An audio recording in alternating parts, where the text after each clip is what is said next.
خیبر مدینہ سے تقریباً 85 میل کے فاصلے پر یہودیوں کی بستی تھی، جس کے باشندے اسلام کے پھیلاؤ اور عروج کو دیکھ کر جل بن رہے۔ انہوں نے مدینہ کو تباہ و برباد کر ڈالنے کا منصوبہ بنایا اور اس کے لیے مکمل فوجی تیاریاں کر لیں۔ جب نبی پاک صلی اللہ علیہ وآلہ وسلم کو ان کے ارادوں کا پتہ چلا تو آپ 1400 پیدل اور 200 سوار لے کر فتنہ کو دور کرنے کے لیے مدینہ سے خیبر پہنچ کر قلعہ بندی کی اور مسلمان یہودیوں کو محاصرہ میں لے کر ان سے مسلسل لڑتے رہے، لیکن قلعہ فتح نہ ہو سکا۔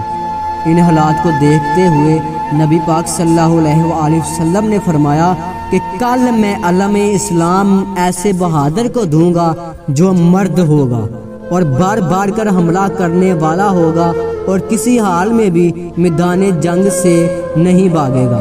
وہ خدا اور رسول کو دوست رکھتا ہوگا اور خدا اور رسول اس کو دوست رکھتے ہوں گے، اور وہ جب تک قلعہ فتح نہ کر لے واپس نہیں آئے گا۔ مسلمانوں نے جب یہ سنا تو ان میں ایک خاص کیفیت پیدا ہو گئی اور ہر ایک کے دل میں یہ امنگ ابھری کہ کل عالم اسلام کسی صورت مجھے مل جائے۔ بس تمام اصحاب نے رات انتہائی بے چینی سے گزاری اور صبح ہوتے ہی سب نبی پاک صلی اللہ علیہ وآلہ وسلم کے سامنے پیش ہو گئے۔ پھر نبی پاک صلی اللہ علیہ وآلہ وسلم نے مولا علی علیہ السلام کو آواز دی اور فرمایا، علی ابن ابی طالب کہاں ہیں؟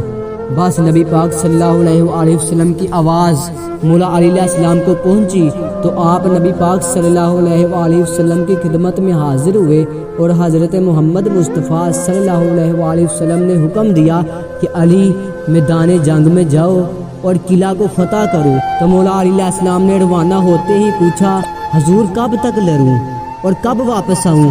تو نبی پاک صلی اللہ علیہ وآلہ وسلم نے فرمایا، جب تک فتح نہ ہو تب تک لڑتے رہو۔ حکم رسول صلی اللہ علیہ وآلہ وسلم پا کر علی میدان جنگ میں پہنچے اور پتھر پر علم نصب کیا۔ تو ایک یہودی نے پوچھا کہ آپ کا نام کیا ہے؟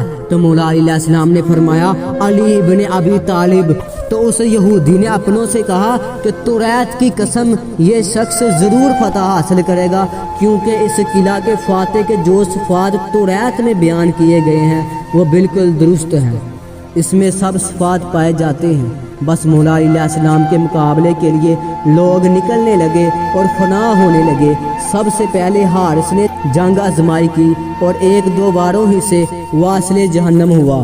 اتنے میں مرحب یہودیوں کا لشکر لے کر آگے بڑھا اور اس نے رجز پڑا اور کہا، خیبر کو معلوم ہے کہ میں مرحب ہوں، ہتھیاروں سے لیس تجربہ کار بہادر ہوں، کبھی نیزہ سے حملہ کرتا ہوں اور کبھی تلوار سے۔ مرحب کے جواب میں مولا علی علیہ السلام نے رجز پڑا اور فرمایا، میں وہ ہوں کہ میری ماں نے میرا نام حیدر رکھا، میں جنگلوں کا شیر ہوں اور پھاڑنے والا شیر ہوں، دشمنوں کے لیے سخت آندھی ہوں، میں اپنی تلوار سے کافروں کی گردنیں اڑاؤں گا۔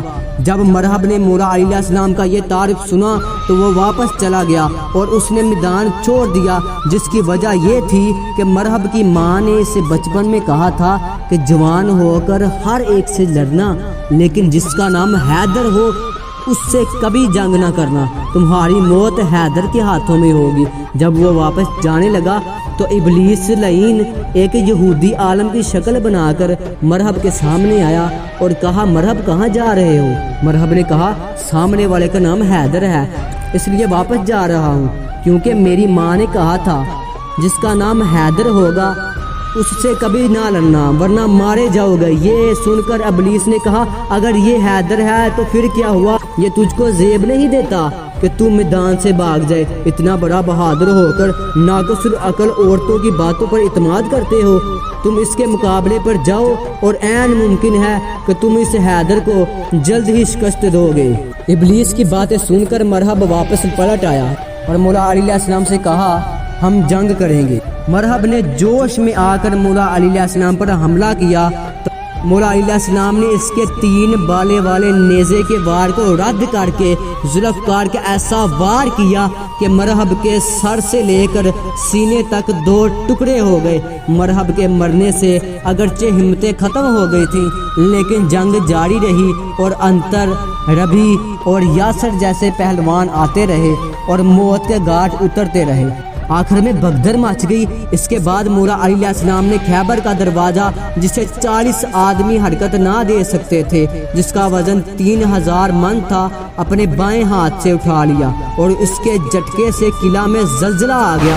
کیونکہ یہ عمل انسانی طاقت سے باہر تھا، اس لیے مولا علی علیہ السلام نے فرمایا، میں نے در خیبر کو قوت ربانی سے اکھاڑا ہے، اور اسی دروازے کا پل بنا کر لشکر اسلام کو اس پار اتار لیا۔